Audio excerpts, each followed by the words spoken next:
It's a simple request, Harper, my dad said, swirling the ice in his scotch glass. Kyla feels left out. She's your sister, and she needs a something borrowed for the ceremony. It would mean the world to her if you let her wear your mother's sapphire necklace. Before we continue, if you love our stories, do well to encourage us by hitting the like button, sharing, and subscribing for more. My name is Harper. I'm 29 years old, a hard-working interior architect, and someone who has spent her entire life trying to buy the love of a father who never really wanted to give it to me. I thought I was having the happiest week of my life, but that was the moment my father, Richard, decided to turn my rehearsal dinner into a hostage situation. We were supposed to be celebrating inside with our guests, but instead, he had pulled me into a private, dimly lit corner to drop a bomb that would shatter my entire reality. My hand instinctively flew to my throat, clutching the cool metal of the vintage pendant. It was the last thing my mother gave me before she passed, and it hadn't left my neck in years. "Dad, absolutely not," I said, my voice shaking. "Mom left this to me. Besides, Kyla isn't even in the wedding party. Why would she wear the bride's heirloom?" Richard's eyes narrowed, his patience snapping. "Because she needs to feel included. If you can't do this one small thing to keep the peace, then you clearly don't respect this family." He stepped closer, invading my personal space, his voice dropping to a harsh whisper. "Here is the deal. You give Kyla that necklace tonight, or I don't walk you down the aisle on Saturday." I stared at him, my heart hammering against my ribs. "You're blackmailing me? With your attendance at my wedding?" "I'm teaching you about sharing," he sneered, checking his watch as if this were a business transaction. "And since I'm the contract holder for the reception venue, I'll be calling them to revoke the final credit card authorization. Good luck coming up with 15 grand in 2 days." He turned his back on me and walked out, leaving me trembling in the silence. I stood there for a moment, trying to remember how to breathe. Standing alone in that cold dining room, I realized that no amount of success would ever be enough for him. The realization hit me harder than his threats. He didn't care about my wedding. He only cared about control. I left the restaurant through the back door, bypassing my fiancé and the guests, because I couldn't bear to fake a smile. I drove home in a daze, my mind racing. When I got to my apartment, I immediately logged into my bank app. The screen confirmed my nightmare. The venue had already emailed me a notification. Payment method declined by authorization holder. I felt sick. My father knew I had just put all my savings into the down payment for our new house. I didn't have $15,000 lying around to pay for the food and venue on such short notice. He was counting on my financial ruin to force me into submission. My phone buzzed on the coffee table. It was a text from Kyla. "Don't be a brat, Harper. Just give me the necklace and Daddy will come back. You know you always lose when you try to fight us. XOS." I threw the phone on the couch. It wasn't just about the necklace. It was a power play. They wanted to strip me of my mother's memory and my dignity in one swoop. But looking at that text, something inside me snapped. I wasn't going to beg. To understand why my father was so confident he could crush me, you have to understand the family history. It all started 2 years ago when I tried to reconnect with the only other family I had, my grandfather, Arthur. I remembered driving to my father's massive childhood home, desperate to see my grandfather. I hadn't seen him in years because my father insisted that Arthur had become difficult and senile after my grandmother died. But I missed him.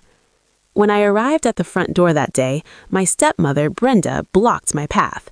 She didn't invite me in. She stood in the doorway with her arms crossed, looking at me like a solicitor. "He's not up for visitors, Harper," she said, her voice dripping with fake sympathy. "His dementia is getting worse. He doesn't remember who you are. It would just upset him to see a stranger's face." My father appeared behind her, nodding solemnly. "It's true, honey. He was screaming at the nurses earlier. It's better if you just remember him how he was. Go home." I left that day in tears, believing them. I believed my grandfather had forgotten me. But sitting in my apartment now, with my wedding ruined and my father's cruelty exposed, a thought struck me. My father's wealth, the money he used to control me and spoil Kyla, didn't come from his hard work. It came from Arthur's company. If Richard was willing to blackmail his own daughter, what else was he lying about? The next morning, just 48 hours before my wedding, I got into my car. I wasn't going to the florist or the dress fitting. I was driving 3 hours upstate to the address where my father claimed Arthur was living in a specialized memory care facility. My hands were shaking on the steering wheel the entire drive. I was terrified. What if they were right? What if he looked at me with blank eyes? What if he screamed at me to get out? But I had to know. I had to know if my father had stolen my grandfather from me too. I pulled up to the address, but it wasn't a sterile nursing home. It was a sprawling, beautiful estate with manicured gardens and a heavy iron gate. I pressed the intercom button. Identification? I'm Harper, Arthur's granddaughter. I have important legal papers for him. It was a lie, but I prayed it would work. There was a long pause, and then the gate clicked open. I drove up the long driveway, my heart pounding in my ears. I parked and walked to the massive oak front door. I took a deep breath and knocked. A few moments later, the door swung open. Instead of a nurse, Arthur stood there in a crisp button-down shirt. He squinted at me for a second, and then he took a sharp step back, gripping the door handle tightly as if to close it. "Harper?" he asked, his voice trembling with wariness. You shouldn't be here. Richard told me you'd call the police if I ever came near you." I sat in Arthur's study, a cup of hot tea in my trembling hands.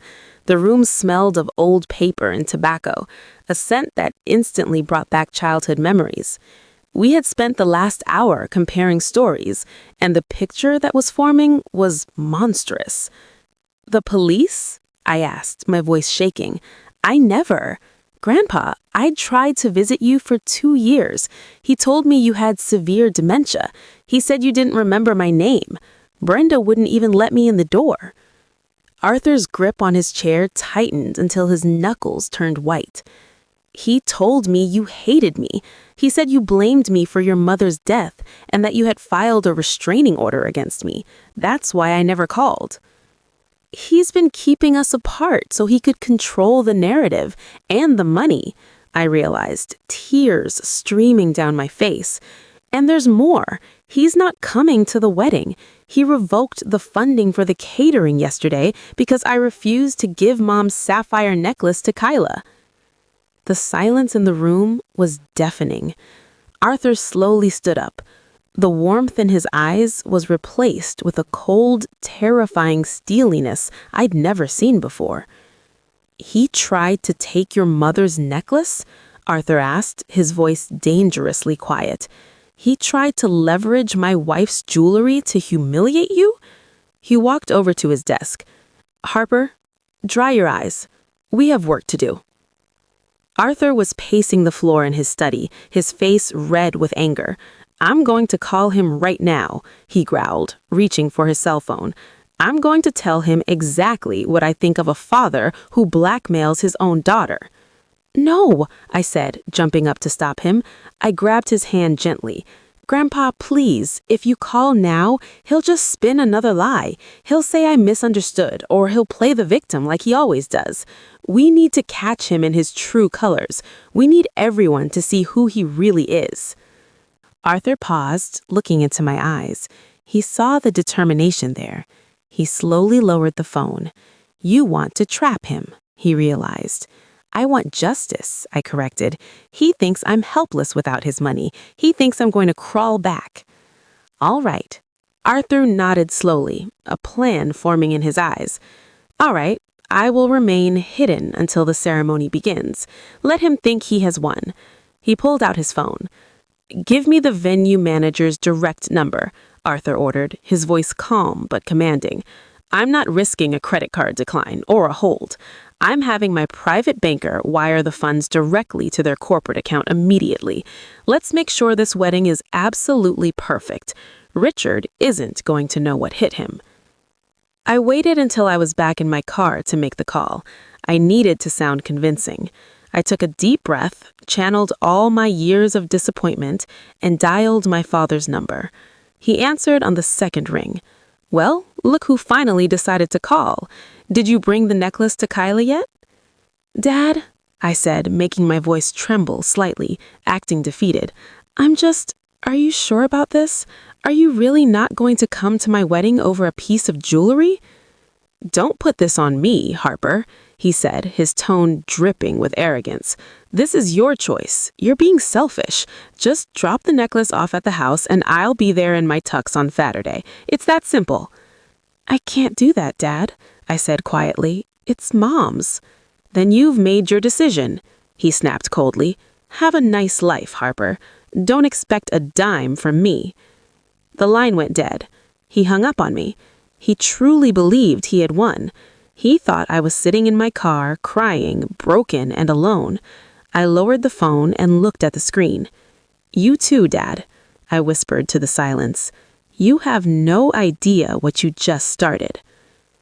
The day before the wedding should be about relaxation and manicures. For me, it was a war zone. I was at the venue doing a final walkthrough when my phone rang. It was the florist, a sweet woman named Maria. Hi, Harper. Maria sounded confused. I just wanted to confirm your cancellation request. My stomach dropped. What? I didn't cancel anything. Oh, Maria paused. A woman called 10 minutes ago. She said it was your sister, Kyla, and that the wedding was off. She had your vendor contract number, so I thought it was legitimate. I felt the blood boil in my veins. Richard must have forwarded the entire wedding planner file to Kyla so she could dismantle my day piece by piece. They weren't satisfied with just pulling support. They were actively trying to sabotage the event, to force my hand. Do not cancel anything, I told Maria firmly. From this moment on, you take instructions only from me. I'm setting up a password for all vendors right now. I spent the next 2 hours calling the DJ, the photographer, and the venue manager, locking everything down. It was exhausting. My own family was besieging me, but every attempt they made just hardened my resolve. They were pushing me, but they were pushing me right toward the victory I'd planned with Arthur. The morning of the wedding arrived with a bright, clear sky, but a heavy cloud hung over the bridal suite. My bridesmaids were buzzing around, steaming dresses and pouring champagne, but they were all walking on eggshells around me. They knew my father wasn't coming, but they didn't know why. Is he still not answering? My best friend asked gently as I sat in the makeup chair. I looked at my phone. No text, no apology, no "good morning, princess," just silence.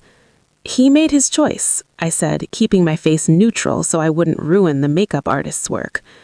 Just then, there was a knock on the door. A delivery man walked in with a massive, stunning arrangement of white roses. The room went quiet. He set them down on the table. I walked over and pulled the small card from the bouquet. My heart skipped a beat. The handwriting on the envelope was familiar. It read, "See you at the altar. Love, Dad." For a split second, panic surged through me. Did he change his mind? Did he realize he was being a monster? If he showed up now, it would ruin the plan with Arthur. My hands shook as I reached to open the card. I opened the card fully, expecting a heartfelt apology, or at least a truce. Instead, a smaller folded piece of notebook paper fell out from between the stems. I unfolded it and my stomach turned inside out. It was Kyla's handwriting. "Just kidding, he's golfing today. You really should have given up the necklace, loser. Enjoy your pathetic wedding." The cruelty was so sharp, so unnecessary, it took my breath away. It wasn't just a refusal, it was a game to them. They had sent these flowers just to get my hopes up so they could crush them one last time before I walked down the aisle. Tears welled up in my eyes, threatening to spill over. I felt small and stupid for even hoping he might care. I buried my face in my hands. Suddenly, there was a firm, rhythmic knock at the bridal suite door. I didn't want to answer. I didn't want anyone to see me crying. The door opened anyway. I looked up, wiping my eyes frantically. Standing there, looking regal in a custom black tuxedo, was Arthur. He took one look at the cruel note in my hand, and his expression softened. "Dry your eyes, kiddo," he said gently, extending a hand. "It's time." Before I tell you how I walked down the aisle and turned the tables on my father's cruel game, I have to ask, if you have come with us this far, it means you are really invested in Harper's journey. Please do well to like this video, share it with friends who love satisfying underdog stories, and subscribe to our channel so you never miss a part. Also, tell us in the comments where you are listening from. We love seeing our global community. Thank you. The organ music swelled, filling the vaulted ceiling of the chapel. This was the moment everyone had been whispering about. The heavy oak doors at the back of the church began to creak open. I took a deep breath, clutching my bouquet so hard the stems nearly snapped. Beside me, Arthur stood tall, adjusting his cufflinks. He didn't look like a frail old man. He looked like a king returning to his throne. As we stepped into the light, a collective gasp rippled through the pews. They could see the guests craning their necks. They were expecting to see me walking alone, a symbol of my father's rejection. Or perhaps they expected my fiancé to step in. They certainly didn't expect to see Arthur. Flashbulbs popped immediately. My grandfather held his head high, his grip on my arm steady and reassuring. But the loudest statement wasn't Arthur. It was the vintage sapphire necklace resting proudly against my collarbone. It caught the light with every step, a glittering signal to everyone, and eventually to my father, that I hadn't surrendered a thing. When we reached the altar, Arthur kissed my cheek tenderly. He placed my hand in my fiancé's hand, then turned to the congregation and gave a small, dignified nod before taking his seat in the front row, the seat my father was supposed to occupy. The statement was silent, but it was deafening. I wasn't abandoned. I was protected. The ceremony was a blur of joy, but I could feel the energy in the room shifting during the vows. It wasn't just about love anymore. It was about the scandal unfolding in real time. As I promised to love and cherish my husband, I could see people in the audience subtly pulling out their phones. My cousins were texting. My friends were posting stories. The photo of Arthur walking me down the aisle and the distinct sapphire necklace on my neck was hitting social media before we even exchanged rings. The caption was obvious to everyone. "Grandpa Arthur saves the day. Where is Richard?" The most important reaction, however, came from Richard's circle. His business associates were whispering furiously to each other. Remember, Richard had told everyone that Arthur was incapacitated, bedridden, and senile. That lie was the foundation of Richard's control over the family company.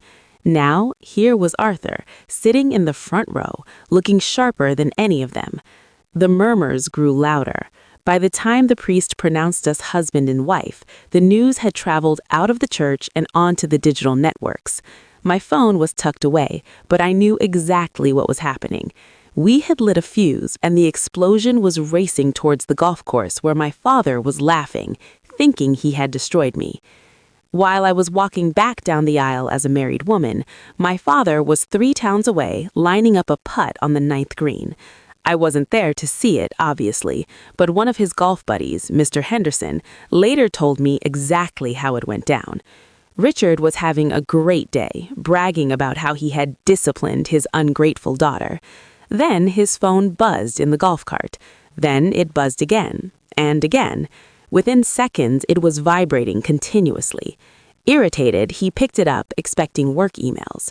According to Mr. Henderson, Richard's face went pale white. His notifications were flooded with texts, missed calls, and social media tags. He opened Facebook and saw the photo. There was Arthur, the man he claimed was on his deathbed, looking powerful and healthy, walking me down the aisle. The caption was obvious to everyone. "I thought you said your dad was sick," asked one investor. "Why aren't you at your daughter's wedding?" asked a client. Richard's carefully constructed house of cards was collapsing in seconds. He screamed at Brenda to get in the car, throwing his clubs into the trunk with such force he nearly broke the driver. They peeled out of the parking lot, speeding towards the venue. Back at the reception, the atmosphere was electric. We had moved to a beautiful ballroom with floor-to-ceiling windows. The champagne was flowing, and Arthur was the absolute star of the show. He was holding court at the head table, charming my friends, and reconnecting with old family members who had been told he was too sick to see them. I was happy, truly happy, but I kept one eye on the entrance. I knew my father. He couldn't stand being ignored, and he certainly couldn't stand being exposed. The sun had set hours ago, so when headlights flashed aggressively in the parking lot, I knew he had arrived. He must have driven 90 miles an hour to make a 3-hour drive in under 2.5. The double doors to the ballroom burst open with a loud bang. The chatter in the room died instantly. Standing there, disheveled, sweaty from the stress, and still in his golf polo, was Richard. Brenda and Kyla were right behind him, looking frantic and angry. Richard didn't even look at the guests. He scanned the room wildly until his eyes locked on me, and then on Arthur sitting beside me. He composed himself instantly, pasting on a fake manic smile as he rushed to the head table.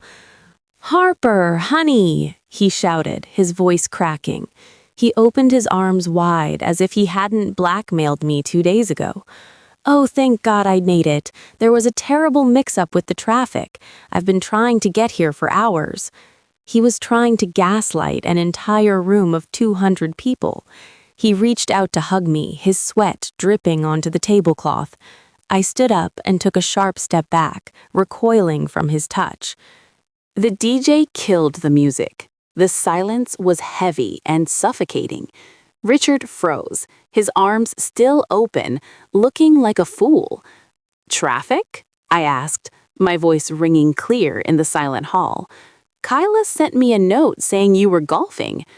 Richard turned red. He opened his mouth to lie again, but a chair scraped loudly against the floor. Arthur stood up slowly. He didn't shout. He didn't need to. He looked at his son with pure, unadulterated disappointment.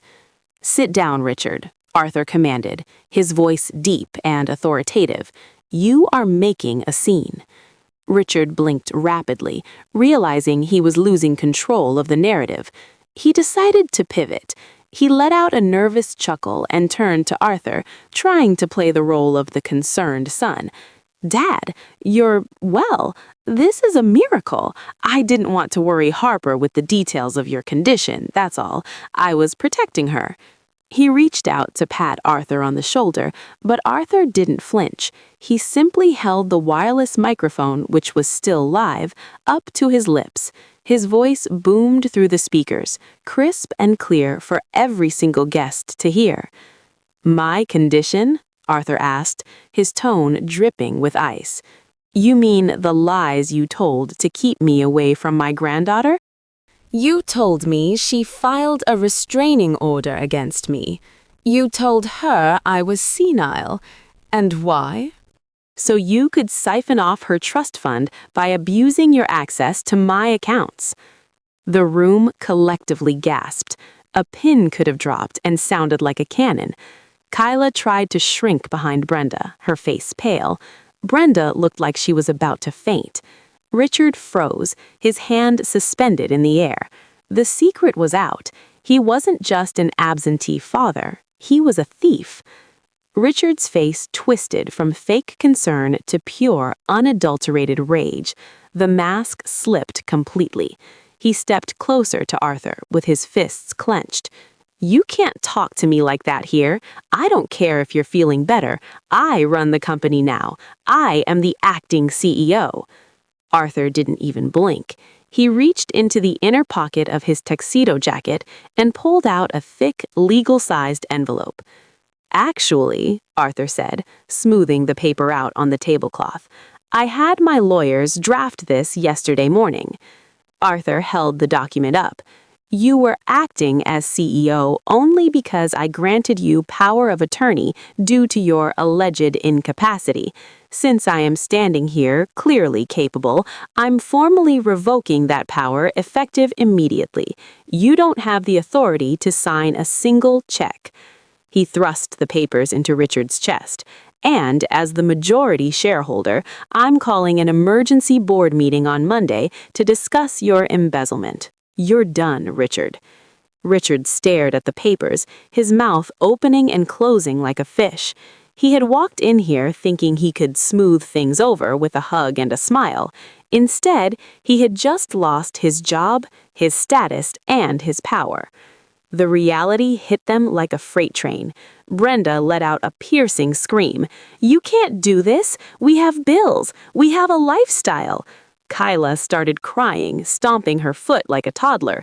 "What about my allowance? Daddy, do something. Fix this." Richard, panicked and cornered, tried to grab the papers back from Arthur, perhaps thinking he could tear them up and make the problem go away. But he never got the chance. Two large men in black suits, security Arthur had hired privately, stepped out from the shadows of the ballroom. They grabbed Richard by the arms. It was chaotic, loud, and embarrassing, but I felt a strange sense of calm. I didn't scream. I didn't cry. I just watched them self-destruct. They looked small. I picked up the microphone from the table where Arthur had set it down. My voice was steady. "Security, please escort these uninvited guests out of the building. We have a cake to cut."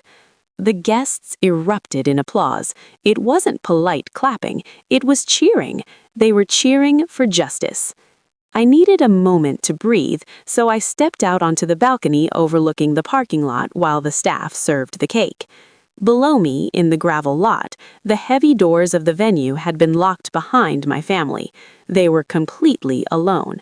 From my vantage point, I could hear them screaming.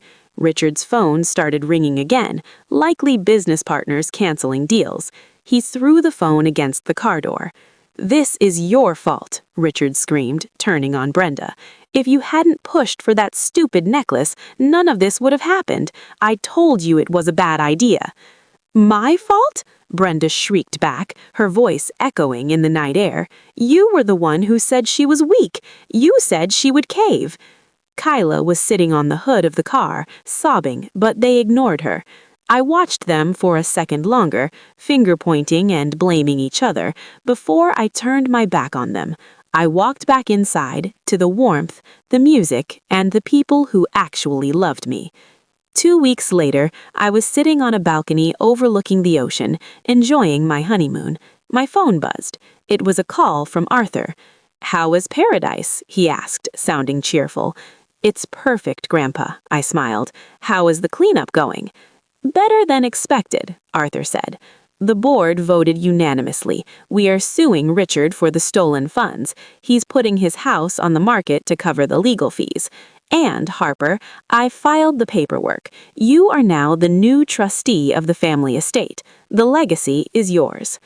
I hung up the phone and reached up to touch my neck.